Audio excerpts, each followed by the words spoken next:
Kinamoura Morgonkreus Yaorana. Yorana. On l'a vu, hein, selon vous, faire le ménage dans la sphère politique est indispensable. Pourquoi faut-il changer les choses? Quelles sont vos motivations derrière cette proposition de résolution?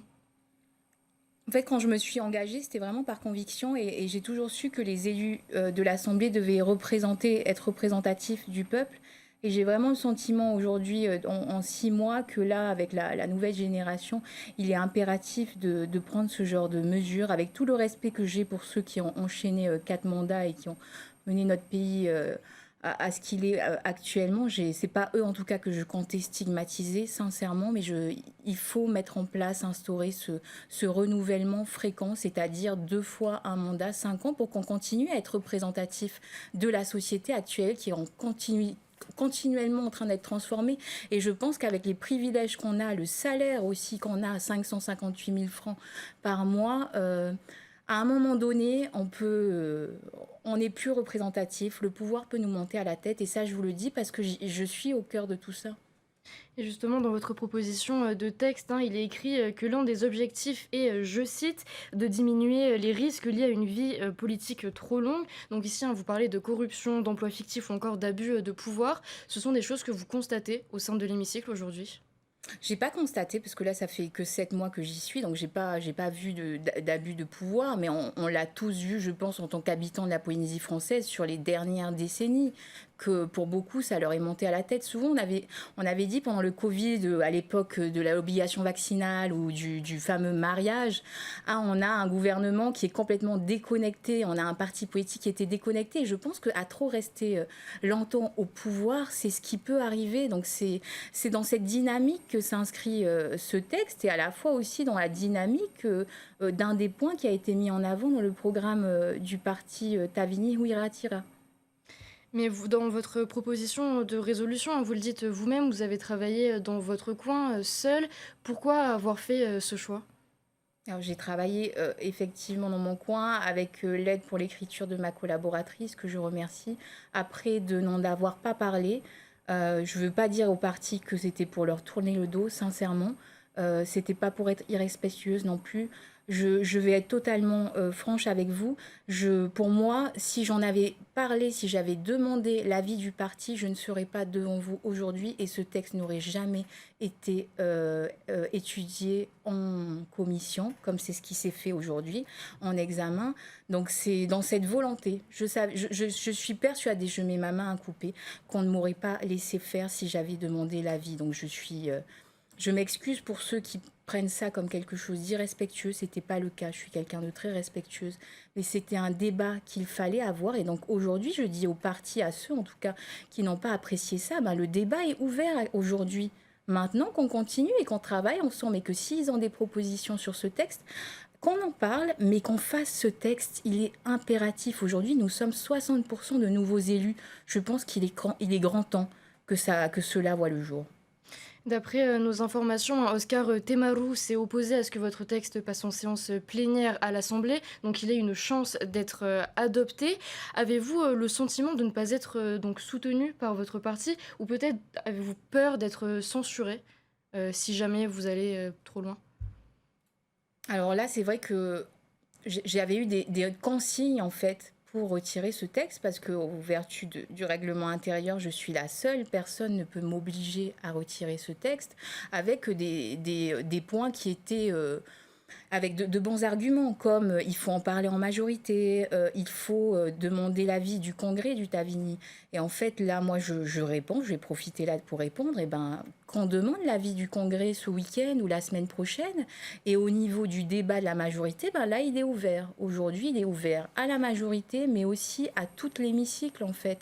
Donc, j'ai pas été le bon soldat, ça, clairement. Mais mes actions, c'est bienveillant. Ce que j'ai fait, ma démarche est bienveillante, vraiment. Au niveau du soutien qui émane de votre parti, vous avez annoncé, hein, qu'il y a une réelle différence entre celui que vous apporte le gouvernement et celui que vous apportent les représentants à l'Assemblée, c'est bien ça? Je vous avoue que je crois que les soutiens à l'Assemblée, c'est peut-être les doigts d'une main, où c'est très timide. Mais j'ai beaucoup, beaucoup de félicitations de la part du gouvernement, beaucoup de bienveillance, même vis-à-vis de notre président Moïse Broderson. Et je les remercie parce que ben, ça fait du bien aussi d'être encouragé. C'est pas un métier facile. Et puis d'avoir des bâtons dans les roues de manière perpétuelle depuis le début de ce mandat. Il faut avoir les épaules dures, hein, sincèrement, hein. Donc je remercie beaucoup tous les ministres qui m'apportent leur soutien. Et après, j'ai pas eu de retour vis-à-vis de ce texte, donc je ne sais pas, mais c'était pour des choses précédentes où j'avais eu beaucoup d'encouragement. Cette situation fait état, une fois de plus, des divergences au sein du parti du Tavini. De l'extérieur, on a l'impression que ces divergences s'amplifient dans le temps, mais dès qu'on pose la question, on nous dit que tout va bien. Concrètement, en interne, est-ce qu'il y a des déchirures qui s'amplifient? Alors, de mon point de vue, clairement, moi, je ne suis pas du tout bien vue par une grande partie à l'Assemblée. Donc non, depuis le début que je suis dans cette Assemblée, ça a été extrêmement dur pour moi, il n'y a pas, quand j'entends respecter, je suis respectueuse, mais en fait, j'ai beaucoup de gens qui ne me respectent pas du tout. Et c'est pas faute d'avoir essayé d'alerter un peu les dirigeants en disant, voilà, voilà ce qui m'arrive. Vous C'est êtes très inquiète pour l'avenir? difficile. Vous êtes inquiète pour l'avenir, pour votre avenir au sein du Bah là, en parti? fait, moi, j'essaye de. Je me suis recentrée sur ce pourquoi je me suis engagée, des convictions, c'est travailler pour le peuple. Donc là, en fait, je reste un peu dans ma bulle. Je suis toujours fervente, indépendantiste et ancrée dans ce parti. Mais je reste dans ma bulle parce que aussi, j'ai été pas mal, on va dire, maltraitée depuis le début de ce mandat et pas du tout encouragée. Bien au contraire, on me met des bâtons dans les roues. Donc. Je fais mon petit chemin comme je peux. Si cette proposition parvient jusqu'à une séance plénière et qu'elle est finalement adoptée, avons-nous, selon vous, réellement la capacité en Polynésie de renouveler la sphère politique tous les 10 ans? Y a-t-il suffisamment de jeunes? Ah oui, oui, parce qu'en fait, là, j'ai pas le chiffre en tête, mais il y avait énormément de candidatures au niveau du Tavini Huiratirá. Donc, dans pas mal de jeunes, quand je parle de jeunes, c'est entre 30 et 50 ans, avec des compétences, vraiment. Je vais pas les citer, mais ils se reconnaîtront. Donc, on a ce vivier, mais encore faut-il leur laisser la place. Et c'est pour ça que ce texte a vocation aussi à s'engager dans une idée où, dès qu'on rentre à l'Assemblée, on doit déjà préparer la relève et non préparer son siège pour y faire carrière. Donc c'est ça, il faut préparer les jeunes. Et même moi, je dirais, je suis prête à préparer. Il y a un tout autre sujet dans un autre registre que j'aimerais aborder avec vous ce soir, c'est New York. Vous avez été sélectionné pour recevoir à la fin du mois un prix pour votre combat contre le nucléaire. Votre militantisme a même fait écho donc au niveau international. Qu'est-ce que ce prix représente pour vous? Qu'est-ce qu'il signifie pour vous?